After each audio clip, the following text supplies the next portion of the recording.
एक आदमी गया भगवान के मंदिर में मान्यता मानने, हे प्रभु मुझे 50,000 का फायदा हो तो 5 रुपए का प्रसाद चढ़ाऊंगा। ले पहले ही चढ़ा दे।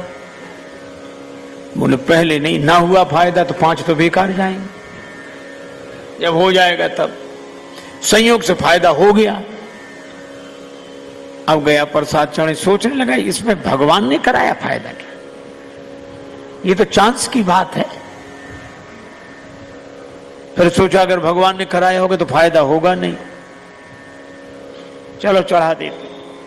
लेकिन अब गया, सोचा कितना चढ़ाऊं, 5 के हिसाब से आए तो बहुत हुई है। तो उसने रेखा खींची है और बोला हे भगवान मैं पूरे के पूरे पैसे तुम्हारे चरणों में फेंक रहा हूं, चरणों में चढ़ा रहा हूं, और जो रेखा के उधर गिर जाए सो तुम्हारे, इधर गिर जाए सो हमारे। पर फेंकना तो अपने ही हाथ में था। ऐसी चतुराई से फेंके 2-4 सिक्के उधर बाकी इधर। हाथ जोड़ के बोला भगवान बड़े कृपालु हो, थोड़े से लिए आपने, बाकी सब बटोर कर चलने लगा। उसके पीछे उससे भी ज्यादा होशियार आदमी खड़ा था, वो कहने लगा हे भगवान ये रेखा खींचकर हम अपने और आपके बीच में भेद पैदा नहीं करेंगे, जो आपका सो हमारा। लेकिन एक बात सुनो, क्या? उसने रेखा मिटा दी। हे भगवान आप ऊपर रहते हैं, हे ऊपर वाले ये पूरे के पूरे पैसे ऊपर तुम्हारे नाम पर चढ़ाते हैं, जो ऊपर रह जाए सो तुम्हारे, जो नीचे गिरे सो हमारे। अब बोलो ऊपर तो रहने वाले हैं नहीं। भगवान को दिमाग से नहीं दिल से मानो और यही कहो कि प्रभु आपने बहुत दिया, इतना दिया।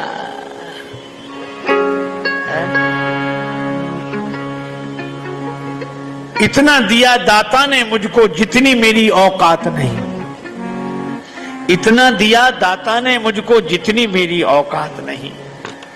ये तो तेरा कर्म है दाता, मुझ में ऐसी बात नहीं। और घर छोड़ने की बातें सुनकर हम लोग इतने तैयार हो गए हैं कि भगवान से जुड़ने की बात हमें याद नहीं रहती। मन को भगवान से जोड़ने की तो बात हम सोचते ही नहीं, हम तो घर ही छोड़ने की बात सोचते हैं। हमारा जोर छोड़ने पे है। अच्छा जो छोड़ते हैं वे भी भैया ऐसे अद्भुत। तो एक सज्जन हमें मिले, वो जिसने घर छोड़ा गए ही नहीं। मैंने उनसे निवेदन किया, हमने कहा महाराज औरों के घरों में जाते हो कि नहीं? बोले जो बुलाता है सो जाते हैं। हमने कहा जब औरों के घरों में जाते ही हो तो उसी एक घर ने क्या बिगाड़ा था, जो क्या बिगाड़ा था उसने? बोले नहीं नहीं नहीं नहीं वो तो मैं छोड़ चुका, तो छोड़ दिया। और आज मालूम कितने दिन हो गए? आज हिसाब लगा के बताएं हमें 11 साल 6 महीने 3 दिन हो गए। इतना भी याद है कितना दिन हो गया छोड़े। हम नहीं जाते। तो हमने कहा क्यों नहीं जाते? अरे बोले हमारे सदग्रंथों ने, संतों ने कहा है छोड़ने के बाद अपने घर में नहीं जाना चाहिए, छोड़ने के बाद अपने घर में नहीं जाना चाहिए। तो हमने कहा कि छोड़ने के बाद भी अपना घर, अच्छा सोचो, छोड़ने के बाद भी अपना घर, फिर छोड़ा क्या है? छोड़ने के बाद भी घर अपना ही है। अरे इसका मर्म समझें।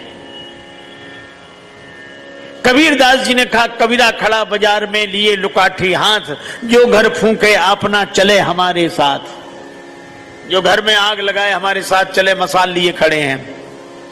तो एक आदमी ने कहा हमें दो मसाल, चला घर फूंकने। कबीरदास जी बोले होश में जाना? बोले हाँ होश में जाना। अपने ही घर फूंकना? बोले हाँ अपने ही फूंकेंगे। बोले तुम्हें पता है? बोले हाँ पता है, जाओ। अब रास्ते में वो सोचने लगा कि अपना घर फूंके हैं, लेकिन मंदिर में तो हम रोज कहते हैं तन मन धन सब तेरा। हे भगवान तन भी तुम्हारा, मन भी तुम्हारा, धन भी तुम्हारा। तो भगवान का है कि हमारा है? और हम फूंकने जा रहे हैं।